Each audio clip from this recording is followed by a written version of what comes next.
Can I welcome everybody here today, and we're going to hear shortly from Baroness Louise Casey and from our Prime Minister Andy Burnham. But can I just first, as Health and Social Care Secretary, say a huge thank you to Jewish Care, to Michael Levy, to Lord Levy, to the whole team, to the residents, some of whom we have just met upstairs, the wonderful residents, to the volunteers, the carers and all of the supporters for the truly phenomenal work that is done here in Jewish Care and the support that is provided for the whole family and for the community as well. We are here too. We have Angela Rayner, our Housing, Communities and Local Government Secretary, and also delighted that we're here welcomed by Sarah Sackman, the brilliant local MP as well. And I just want to also say we are here in solidarity with the Jewish community in North London who have too often faced the most appalling anti-Semitic attacks and abuse. And we are here in solidarity as well. And we're here as well to see the most phenomenal work that is done by Jewish Care, because it is about putting the family at the heart of social care, because social care is personal for many of us. And it matters for all of us. So many of us have social care stories for our families. For mine, it is my mother-in-law who has dementia. And I want to pay tribute to the carers, the care workers who support her, but also who do such phenomenal work right across the country, too often undervalued and too often unrecognised for the phenomenal work that they do. And it matters as well for all of us, even if our own families are not directly affected, because a broken social care system can also break families and can bring the NHS to breaking point as well. And since I was elected as a Member of Parliament, there have been 22 different attempts to reform social care, going back to the Royal Commission in the late 1990s. But you know what, you can go further back than that, because it was 50 years ago this year that Barbara Castle, as Health and Social Services Secretary, argued for stronger integration of the NHS and social care. And we cannot keep walking away from this problem. We cannot keep walking around the same circles, because this is so important. And that's why it's so welcome we have Baroness Louise Casey, who will be launching the big conversation to involve as many people across the country as part of the Independent Care Commission that she is leading.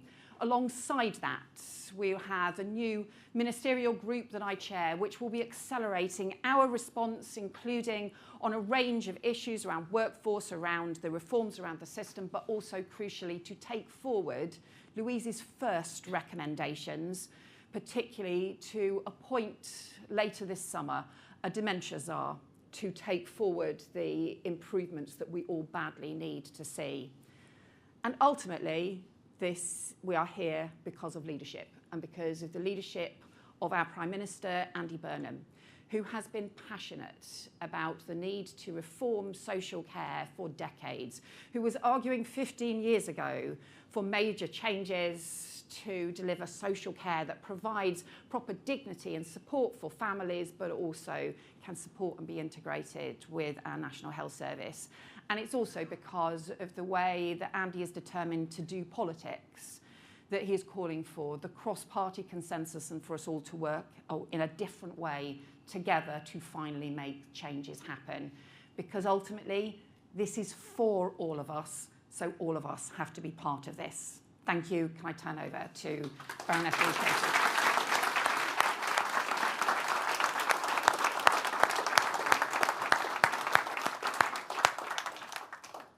Note to self, never find yourself sandwiched between a Secretary of State and then a Prime Minister. But somehow I found myself here and I'm slightly daunted by it, which is unusual for me, they will tell you. The first thing I wanted to say is it just means a great deal that there are some people here today that started this journey with us 18 months ago, people with lived experience who are here today. It means so much actually to me and to the whole team and to colleagues across government that I don't know, I feel like a new day is starting, and that for the last 18 months we have heard, listened and been open to the fact that people are living in such difficult circumstances. And sometimes they're living in those difficult circumstances because the state, we, public services, make it harder. And actually perhaps we could do some stuff to make it slightly easier, even if we just recognise the fact that dementia is a disease and that people live with it, and maybe we could do more about it. And some of the asks I think we have are actually quite modest, and some of the asks we are going to have will not be, I'm just checking at Secretaries of State and Prime Ministers, will not be quite so modest. But anyway, today I think the Secretary of State for Health, Yvette, quite rightly pointed out for the last 27 years there's been 22 reviews. Colleagues in my team have done a deep dive into all of those reviews, and we know that one of the things that nobody got right is actually a conversation, an involvement. It's not a consultation, it's an involvement with the general public on where we are as a country right now. When we, it's an extraordinary country, when we set up the National Health Service and the rest of the welfare state after the war, nobody ducked doing really big, difficult things. And I find ourselves 50 years later with a population that has 12 million of us that are already over the age of 67. We've got a fast growing group of people that are working age disabled. But off the barometer is the fact that we have hospitals that have huge numbers of frail elderly people in them that simply never needed to be there in the first place, that are absorbing, frankly, and they feel bad about it. I've got lived experience myself of this. The last thing they want to do is take. The last thing they want to do is be a bother. The last thing they want to do is end up in hospital. So if we did a better job before, we would never have to have an after. It's a privilege to be here in Jewish Care again this morning. This is a different job that I'm in, but I'm back here in Jewish Care. And to be honest, if you had a chance, you should take a look round and think, isn't this what we would want for people? People still living in their homes and getting support and help so they're able to stay in their homes. And at the point they can no longer stay in their homes, they're living their home, not a project, not a hostel, but a home with people that will look after them for the rest of their time. So it's an absolute privilege. The thing I meant to do, sorry, is we are launching the most important thing. There's always going to be a problem with me, isn't there? Sorry, Pippa. Today, everyone, we are launching the big conversation on care. Okay.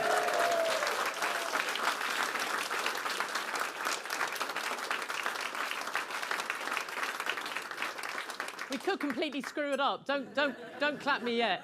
The key thing here is that all the previous 22 reviews might have had an idea they consulted against, if I'm being tough around the edges, but nobody had the big conversation.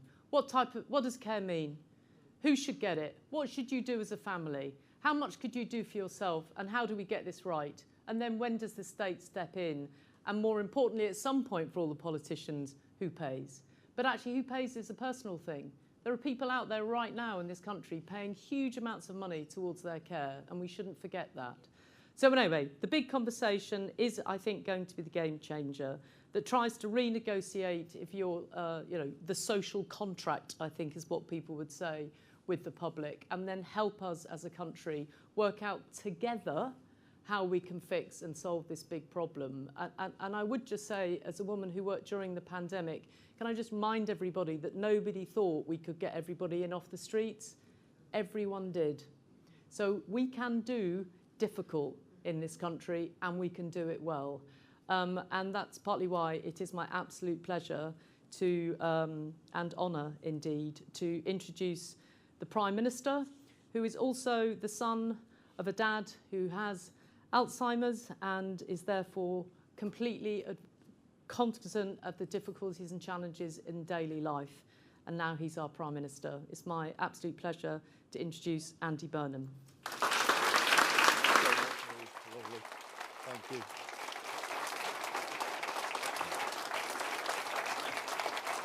Good morning, everyone. Thank you so much. Lovely welcome there. I'm just looking around the room, I see a lot of faces who've been on this journey with me for a long time. Many of you, you know who you all are. You've probably got a feeling of deja vu, don't you? You've probably got that, but don't have that, because this time we're going to do it, right? We're going to do it. You don't take anything on without doing it, do you, Louise? So let's make sure we do. And lots of new faces as well. Fantastic to be with you all this morning. I was going to speak from notes, but for the reasons Louise just gave, you can't, can you? You can't speak from notes. I've just got to speak from the heart when it comes to this issue, because it is very, very personal for me right now and for my family. We've kind of lived it in the last few years from the inside, and the only thing you can do is talk from that. Why you can't do this job, in my view, without bringing all of that to it, and kind of then using that emotion, if you like, to kind of make the change and be brave in making that change. And that's what I intend to do, as I'm going to explain. There's lots I can say about what's wrong with the system.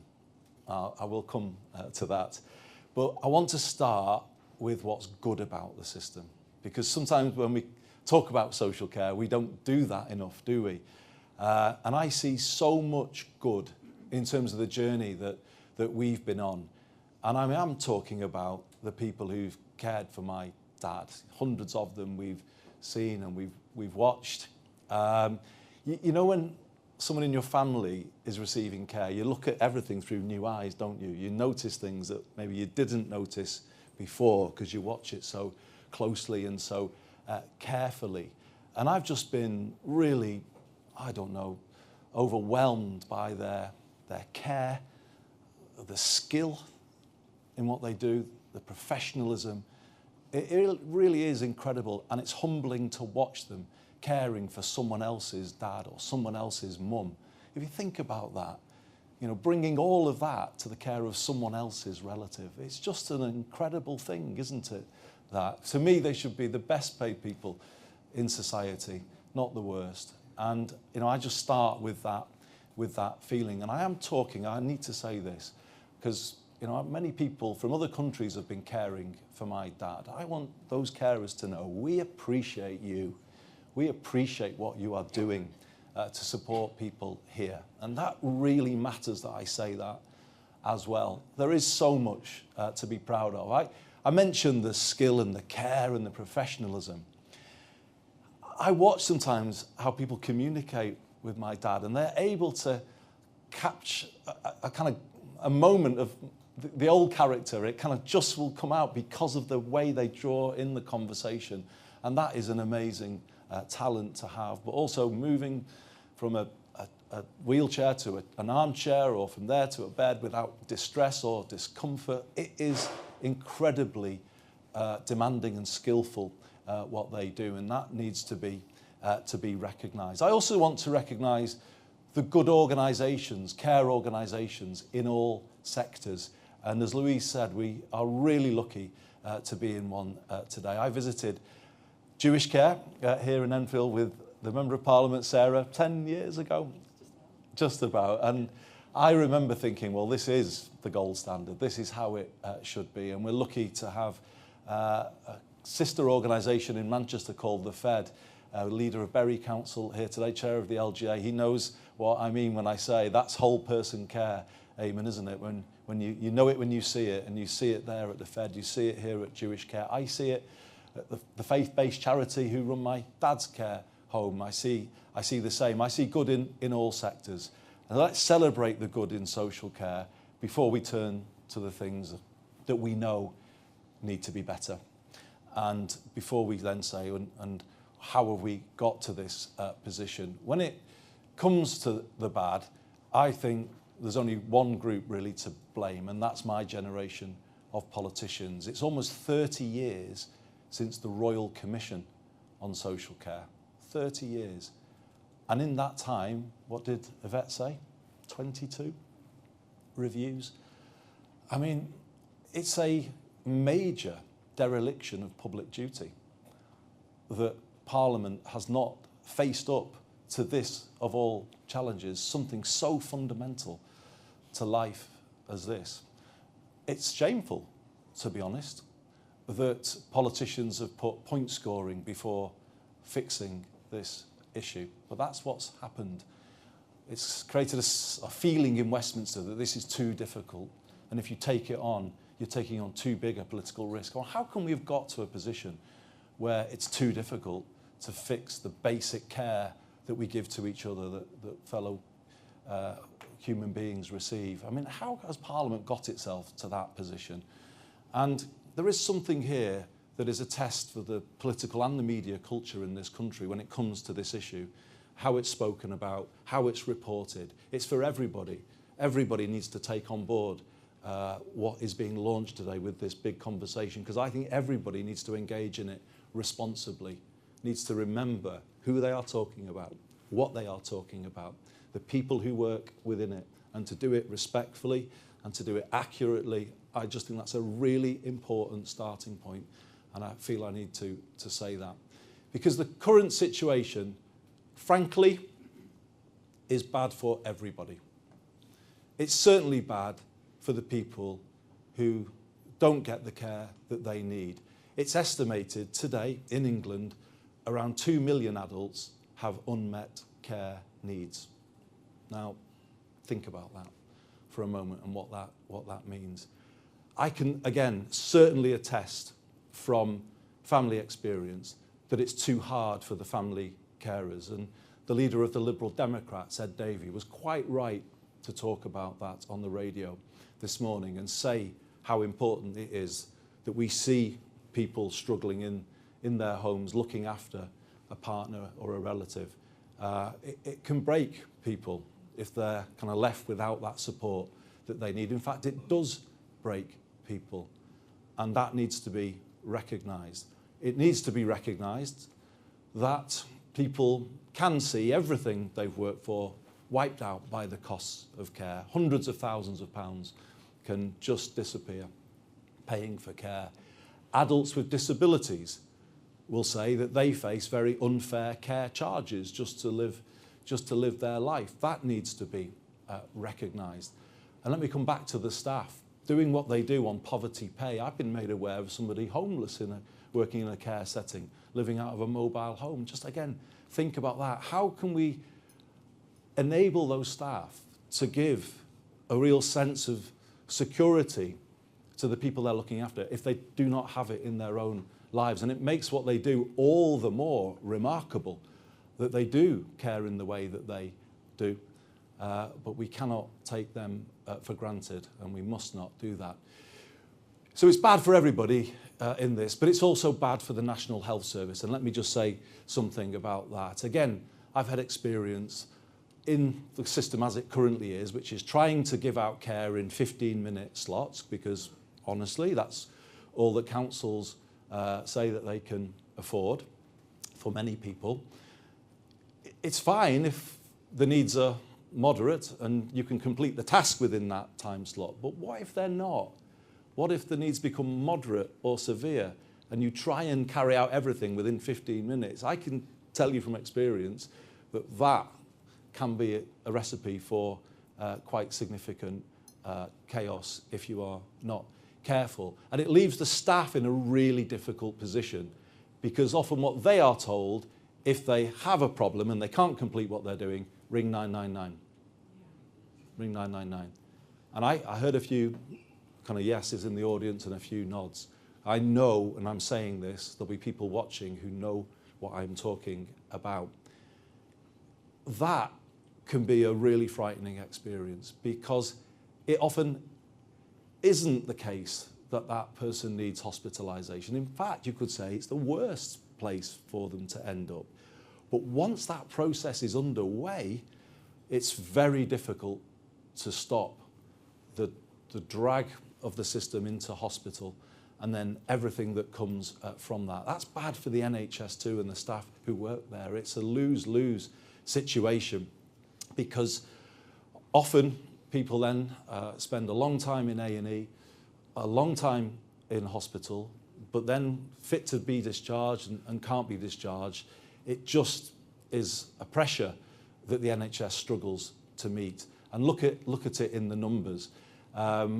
Today, or on the latest figures, about 6 million people, just there or thereabouts, over 65, are going to A&E every year. Now, some of those will be from social care settings. If you go back to 2010, it was about half, roughly 3 million. So you can see that change in that period. Last month, 13,600 people were deemed medically fit to be discharged, but couldn't be. That was in an average across the month in England. 3,000 people every single day receiving corridor care. Corridor care.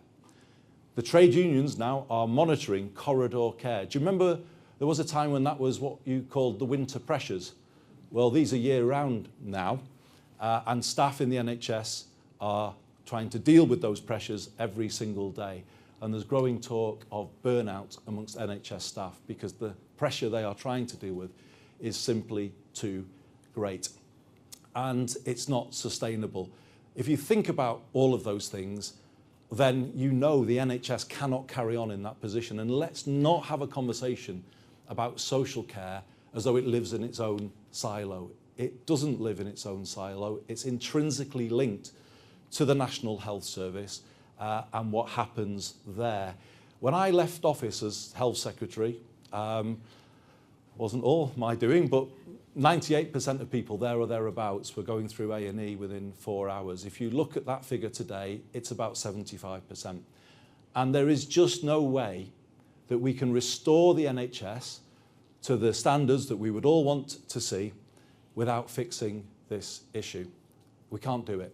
So we need to face up to it with a new determination. We need to bring our best game to this and not the sort of stock in trade of Westminster, business as usual, and just finding a reason to score points rather than actually face up to what's involved here, given that it involves so many vulnerable people, so many underpaid staff, and so many under pressure people in our National Health Service. We need to bring the best of us to solving this issue because it affects all of us in one way or another.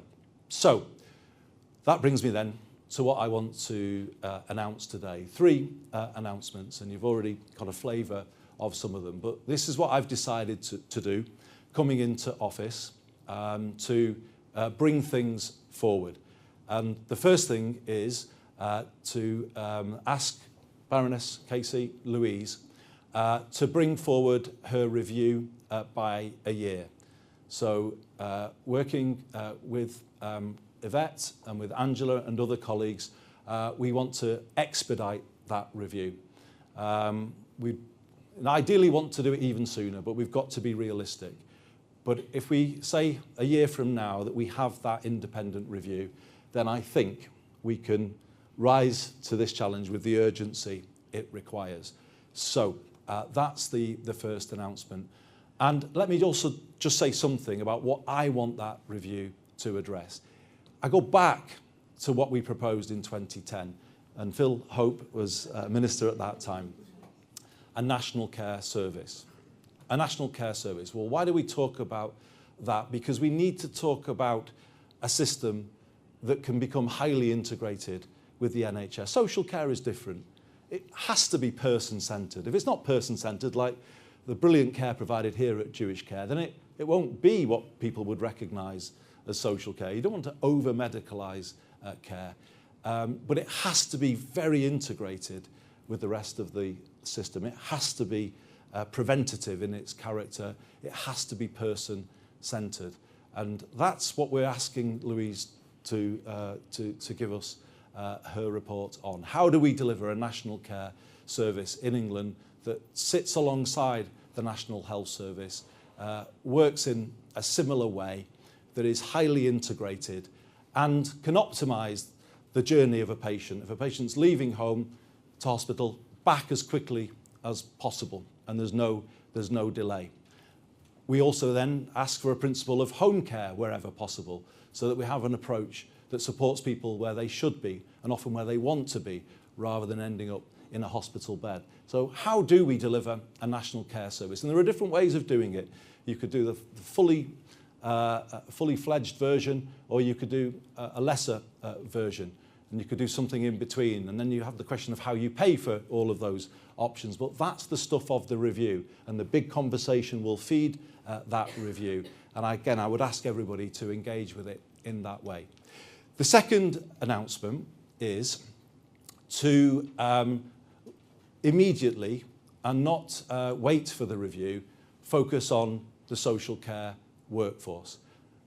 We already have a situation where the government has agreed a fair pay agreement for social care staff to come in financial year 2028-29, and that is a major step forward. And I pay tribute to Keir Starmer, the Prime Minister, as was when that was brought forward. That is a massive building block of a national care service. And what I'm going to ask the ministerial group led by Yvette, Angela and John Healy joining too, will be to look at how we turn the fair pay agreement into a bigger reform to improve the social care workforce, to lift it up, to lift it closer to NHS standards, in fact, to integrate it more with the NHS workforce, and actually to start to think about progression routes for young people coming into social care so they can progress from social care into NHS positions as well, and think about it as one workforce. We will not get the care service we all want until we improve the strength and the capability of care at the very front of the service. And that means lifting up the social care workforce as best we possibly can. Yes, in terms of pay, but also in terms of training and the wider support we give them, the security of their roles. And that is the commitment I'm giving today. That is an essential enabler of the reform that we wish to see. The third announcement is to start right now initiating cross-party talks on social care. And yes, I have been here before, and yes, I do have some of the scars of that, but it's the right thing to do. I stood on the steps of Downing Street just a few days ago, and I said I wanted to create a new way of doing politics in this country. More problem solving, less point scoring. And this is the first big test of that. And I mean what I say. We won't fix this through politics as usual. We have to bring a different approach. And I'm really pleased that today I've invited both of the main parties that have written to me to start those talks. And they will begin later today. And the thing is, if you know me and you know what I've said on this issue in the past, if you were to search what I've said about social care, you will see it all, and you will, some of you are writing stories about what I've said. And I stand by what I've said. But here's the point. Ed Davey was right about this morning. We're all going to have to give and take here, aren't we, if we're going to get to a solution? We're all going to have to listen to each other, something we don't do particularly well in politics. Actually engage and listen to other perspectives. We're going to have to find common ground here. If this is to be a lasting solution, it requires common ground to be found. And then ultimately, you would hope, a new social consensus can emerge about social care. So all of that is required if we are to get there. And that process starts today. It will run alongside the other streams of work that we are doing, but I will work closely with the other parties who want to be involved to have that conversation. But what I would say in closing is I'm not going to be deflected by the point scoring or the screaming headlines that comes out of that point scoring. That is what has set back social care. And I come back to this point about the political culture of this country and the media culture of this country. If we're trying to shut down the fact that you have a serious debate about an issue like this, if that's what that is trying to do, well, it's shame on all of us if we let that happen, if we say, well, I'm not brave enough then to go into that. Well, I'm just not going to kind of do that in my time in office. I am making this a test of myself, whether I can bring forward a solution, and that is what I want to do. I would never forgive myself, ever. Who knows how long I will be in this position, but as long as I am, I will do my best to find a solution. And I would never forgive myself if I left without having tried, because of some of the headlines that will inevitably appear and some of the efforts that some people will make to create scare stories about the whole issue. Well, you can't create scare stories when people are already scared by what they're seeing anyway, through their own eyes, in their own homes or in care homes. You can't create scare stories for the staff when they're kind of living the life that they have to live. They kind of see it anyway.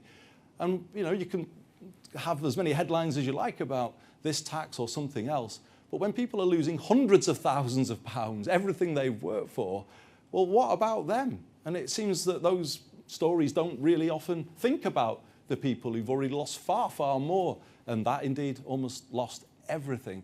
So that's the way I'm coming at it, and I'm no doubt more of those headlines will appear, but I'm just going to be really clear about this. I'm going to stick this out. I'm going to back Louise 100% in what she is doing and her review. I'm going to back Yvette, Angela, and all of the ministerial team as we face up to this together. We're going to do it with strength. We're going to do it with resolution. I'm going to work and reach out with the other political parties, and that's not just a kind of passing statement today. That's a commitment that I'm making today. And why am I going to do it? Why am I going to do all of those things for my dad and the millions like him up and down the country? Thank you very much.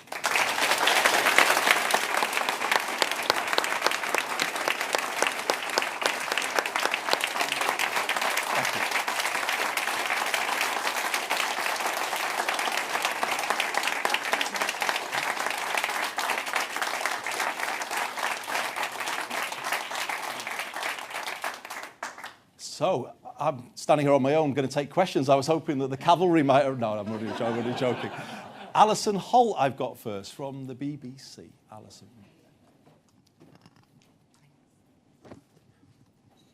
Prime Minister, we've had plenty of cross-party talks before. As you know all too well, what are you going to do differently this time, which will lead to a different result? And if I may, today's short notice talks, some have called them a show. Are they? And can you get meaningful change before the next election and more point scoring?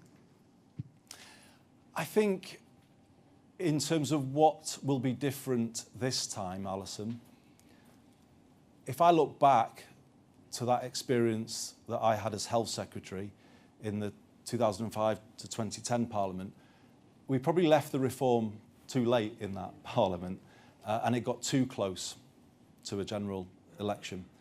And learning from that, that's why I'm bringing forward, one of the reasons why I'm bringing forward Louise's review, because I think it's better to do it sooner and further away from an election.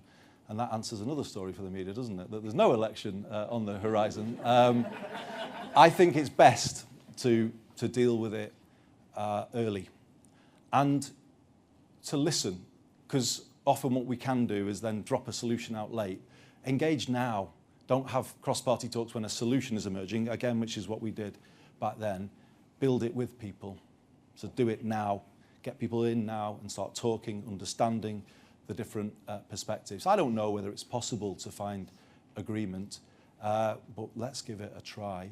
You mentioned late notice. Well, I had two approaches at the weekend. I had a letter from the Leader of the Opposition and from the Leader of the Liberal Democrats. Would I engage? And so, well, I said yes, you know, so I don't think it's... When I've been asked, I was only responding to that ask. But I'm glad that we will have those talks today with the Shadow Health Secretary and the Leader of the Liberal Democrats. But it's just the start. And no, it's not for show.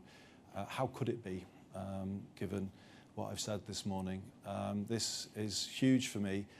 I know that this will require me to put what political capital I have on the table, and it could sort of wear down that political capital in some ways, but I'm prepared to do it. I'm prepared to do it because this has gone on too long. The risks of failing to act are too great. Thank you. Rebecca Barry from ITV. Probably should keep this with me, shouldn't I? ITV News has revealed some shocking failures in social care. You saw that in our report that was broadcast just last night. Can the government realistically transform social care without raising taxes? Well, I would start by saying this is a question of standards within organisations, and we're in one today that meets the highest standards, and we praise Lord Levy and all of the team here, but we also know that care is variable across different organisations. There's good in all sectors, I said that at the start, but there's profiteering in this sector as well, and there is unnecessary and dangerous cost-cutting at times on the backs of vulnerable people, and that is fundamentally unacceptable, and I'm pleased that ITV has exposed some of that poor practice in recent days. Is it possible? I think more is possible from within existing resources, and the things that I've talked about today, particularly around the workforce, will be fully funded. So let me just be clear about that. I think it is possible from existing budgets to do much more. I mentioned that whole thing of people coming into hospital unnecessarily from social care settings, then having a long length of stay in hospital as a result of that unnecessary admission, and then a long period where they're medically fit to leave but can't because the care is not available. Now that very last bit has been, I think it's been estimated, that costs the NHS around £2.5 billion a year. But if you add all of it up, you are talking several £billion a year is lost from the lack of a preventative front-end social care service that's well supported. So I think we owe it to the public, before we talk about tax rises, and I know Louise will help us with this, you first have to look the public in the eye and say, are we doing everything we can do from within what we've got? And I don't think we can say that, because we've taken a different approach to funding local government than we have to the NHS. But the effect of that has been just to pile pressure on the NHS, and we haven't got the incentives right between the two. So I think, firstly, you have to do more with what you've got. But I think Louise indicated some of what we would want to do in the fullest sense will require difficult decisions. But we will be honest with people about those. We will put them before the country at the right time, and we will hopefully proceed with people's consent.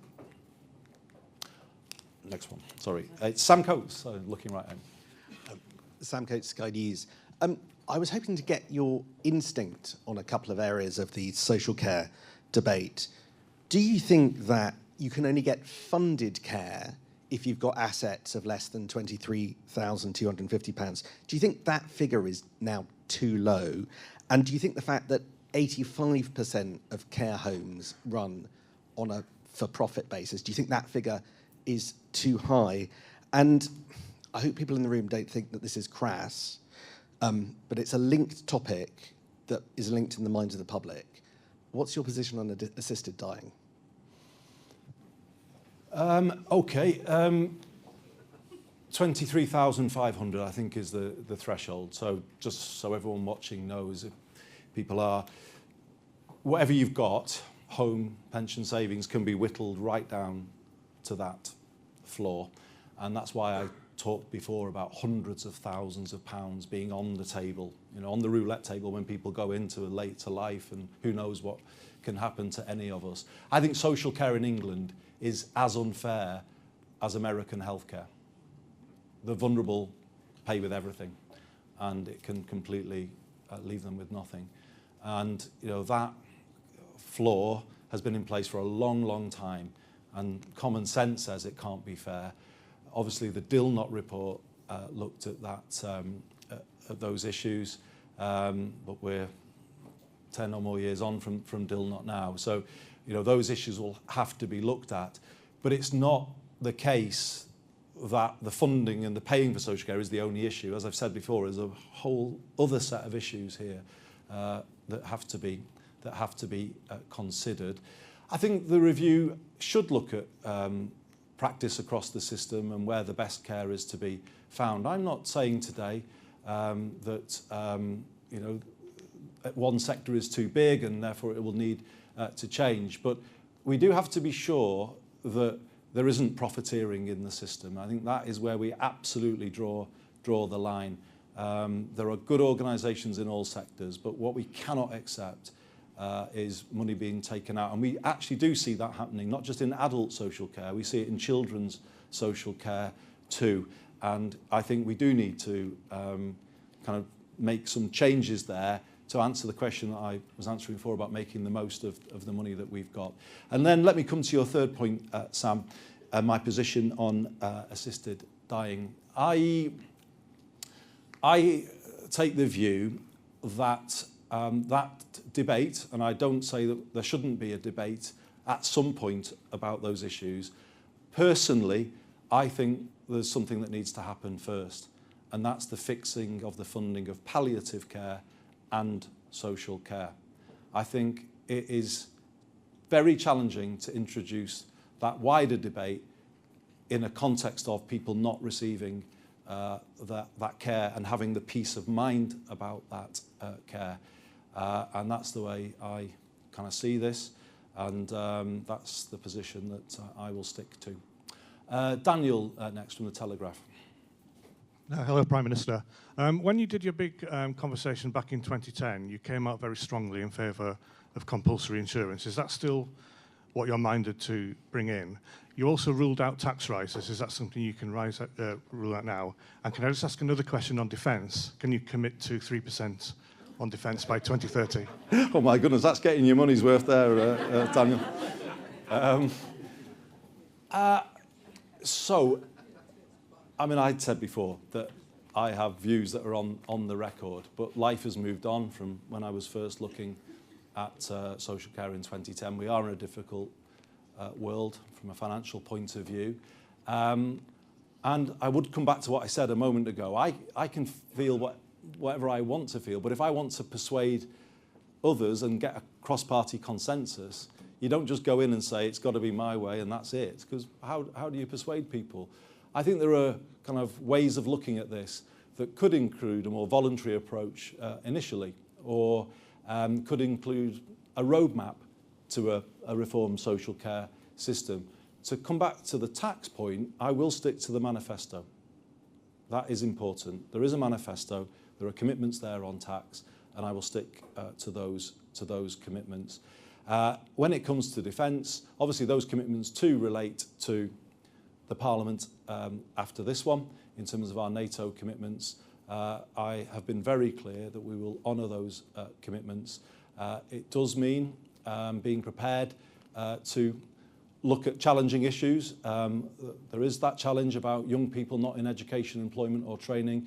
I've shown a willingness this week to face up to some of those issues and start looking about how we move to a situation when we're investing in people's success rather than paying for failure. I think as a country at the moment we're doing the latter.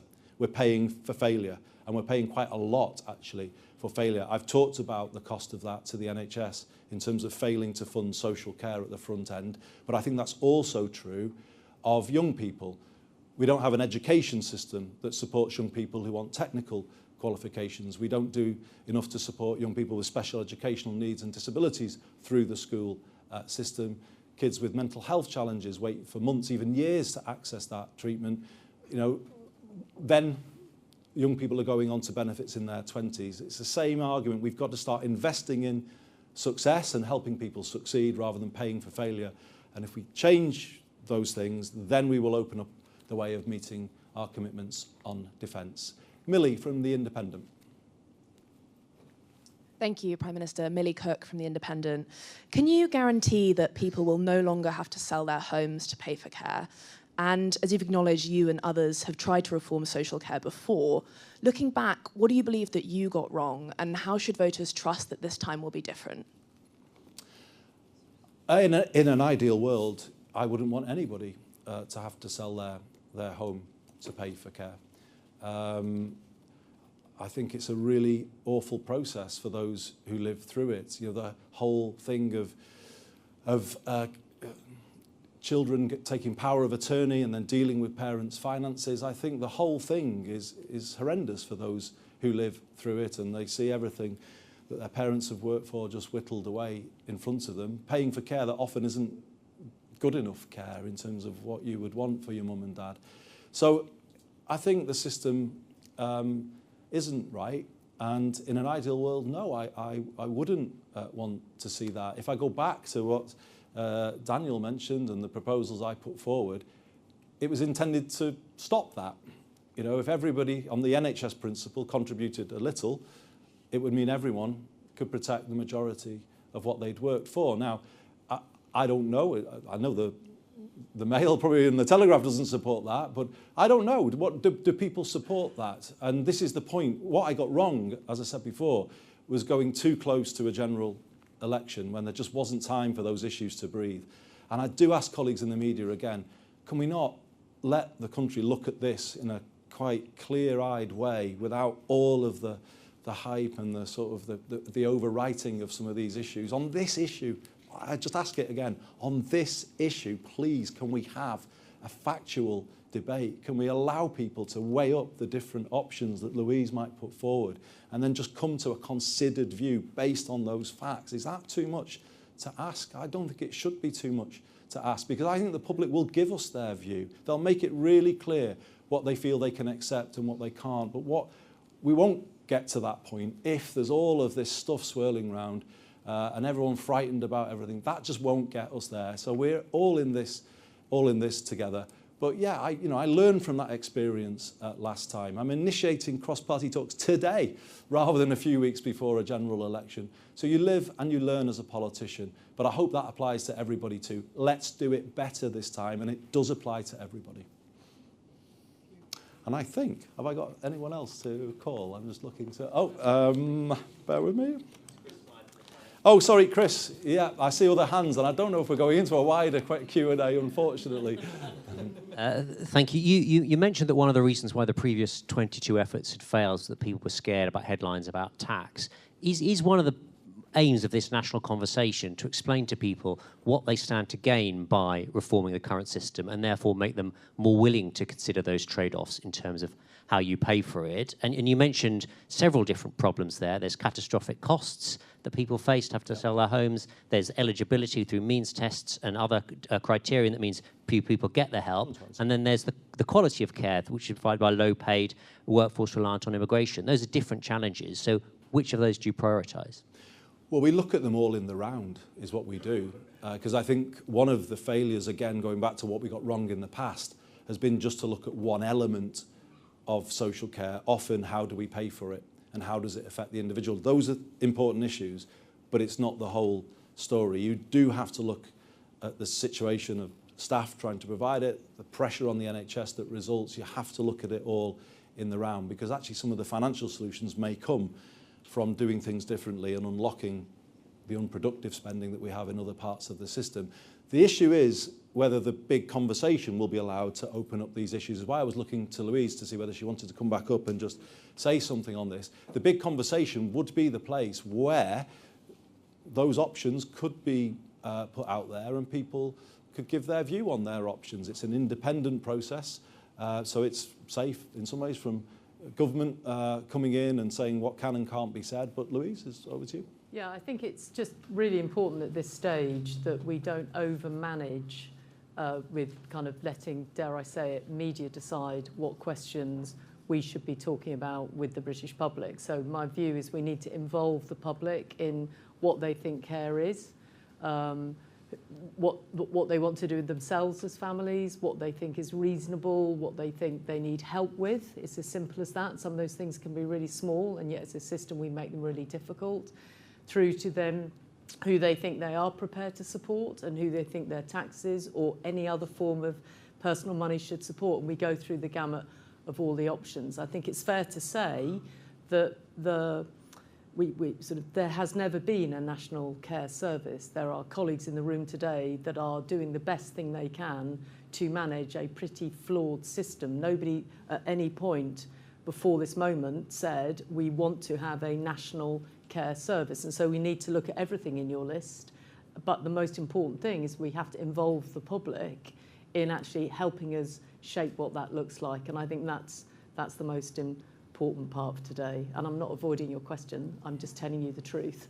Prime Minister, I'm afraid I'm being looked at by your staff, which I have to say I still find frightening after 27 years.